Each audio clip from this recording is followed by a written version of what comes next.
If you look up, oh, where are they? Oh, they're over there. Yeah. Yeah. Turns out I'm in a rip current. Right.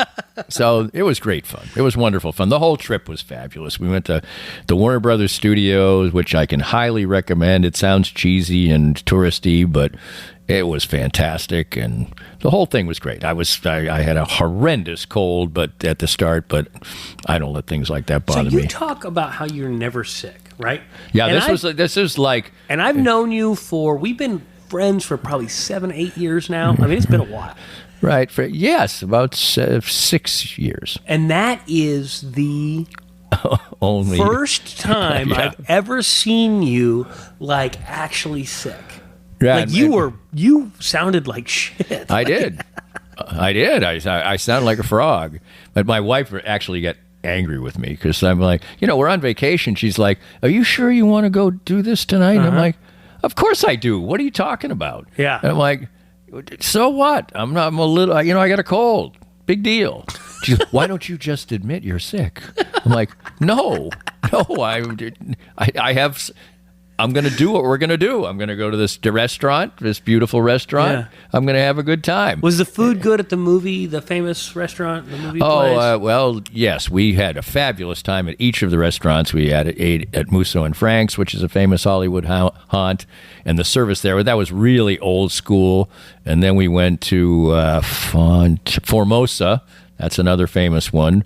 And that, place, red leather booths, stuff like that. And then we went, now this name always keeps flying out of my head when I do it, where we didn't go dancing, but we saw a big band, and it was really fun. I've done a couple podcasts where I talked about it, but we watched people do, sort of jitterbugging and stuff like that. And they were good. I mean, there was a couple that was out there were dance instructors, and they were small, and they were dressed up 40s like, and it was the whole thing was wonderful. But it was our anniversary, and so we were right next to what is called the jewelry district in Los Angeles, and it's like this block where there's like 100 jewelry stores. And I walked in, and I'm looking for something that was kind of nice, but maybe a couple $100, And this guy was, these people were like laughing at me. They like 2,000 was low. Yeah, that's the beginner. And I ended up going into a place, off a side street. Yeah, did you find yourself a pawn shop? No, hip hop jewelry. And I got this nice piece, and it, my wife. She's a fancy gal. Yeah, she is. It passed muster. Oh, I got a did necklace. it? I picked it out, and it was in the price range. I can't wait to see Jane with a grill in her teeth. It's the kind of place that they unlock the door for you to go in.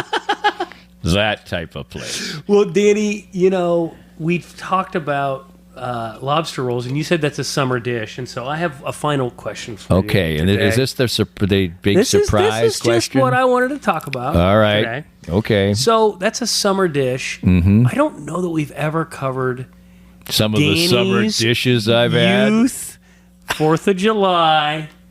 What does it entail out east? What are you eating? What are you doing out in the great land of no freedoms whatsoever? I'm sure that you couldn't even blow anything up. But what's 4th of July look like for Danny's youth? Nothing. Really nothing. There's 4th of July was not even almost a holiday. Really? The only thing that was exciting to do was to go see the Boston Pops Orchestra. They did a concert, which we went to a couple times, which was attended by hundreds of thousands of people, and it was right along the Charles River. But even in your neighborhood, there was nothing? No, it was illegal. No, it was illegal to have fireworks. Well, I know. I figured it was. And there were no fireworks shows. There were no. We're talking about, if people haven't been to the Boston area, but there wasn't even a fireworks show. They do a fireworks show in New York. Maybe there was. Well, I think they shot off fireworks at that Boston Pops concert, but there wasn't like a town fireworks show, or at least even in Framingham, Framingham, because you're kind of out there. Well, there's no out there. That's the point. Framingham is like 12 communities from Boston, Yeah. but it's like 18 miles. I mean, Okay. people live like on top of each other. Yeah. I mean, it's like Sounds totally awful. dense. No, it's beautiful. I mean, they're beautiful. no, I mean, it's beautiful areas, and Yeah. people have like. I grew up. My yard we had an acre. Yeah. we had a Well, that's what I'm saying. So that's not that dense. right, but it was neighborhood. There was no open space. There's no jumping on the highway and No there's just open space. Nothing next to the highway. No.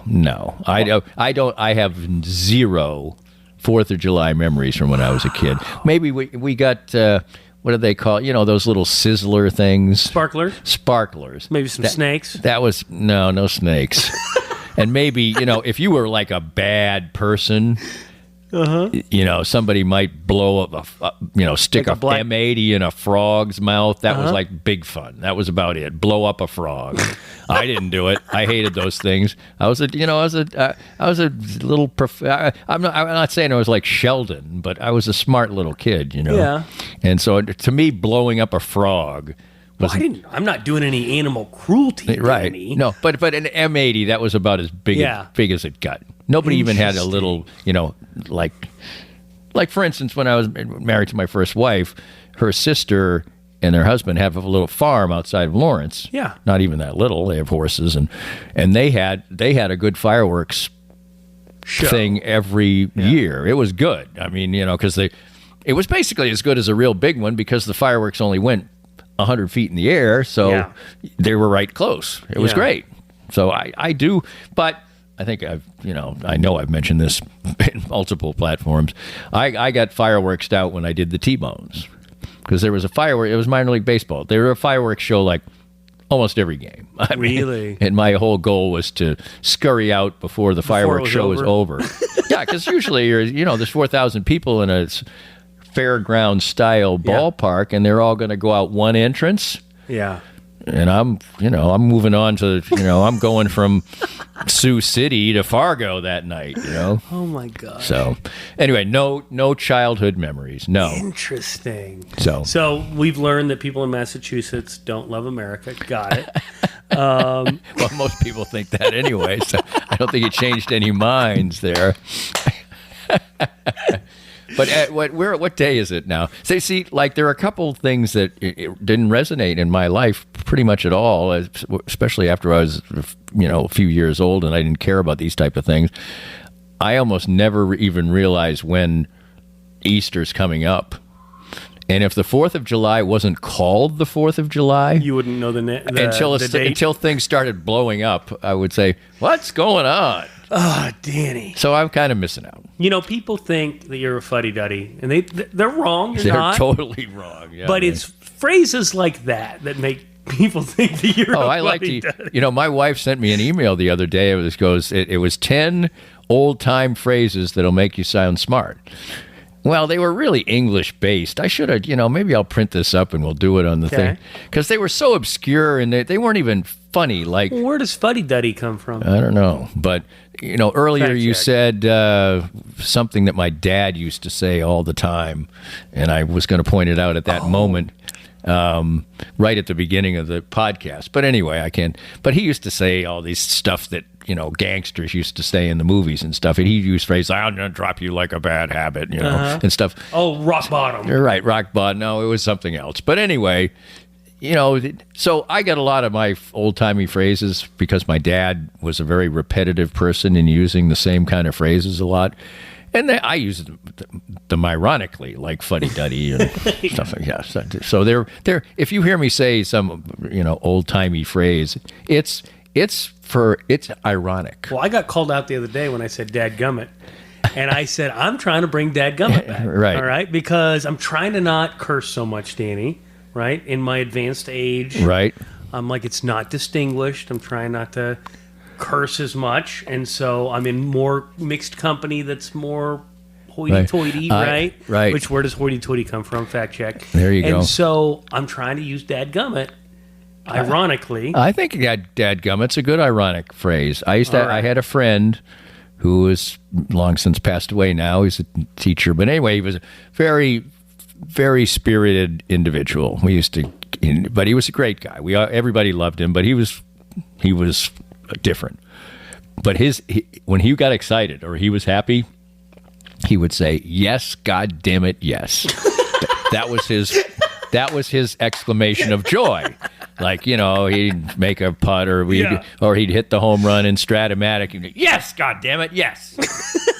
and I had never heard that before. So on that note, I would say that we should end this edition of Thirsty Thursdays Sense and Nonsense by saying, "Yes, God damn it, yes." We hope you enjoyed the latest Danny Klingscale Reasonably Irreverent podcast. Come back soon for something fresh and new. This podcast was made possible by our great sponsors like Easton Roofing, where integrity matters. Joe Spiker and his team are the best in the business for all your roofing needs, handled with honesty and craftsmanship. Visit them at eastonroofing.com.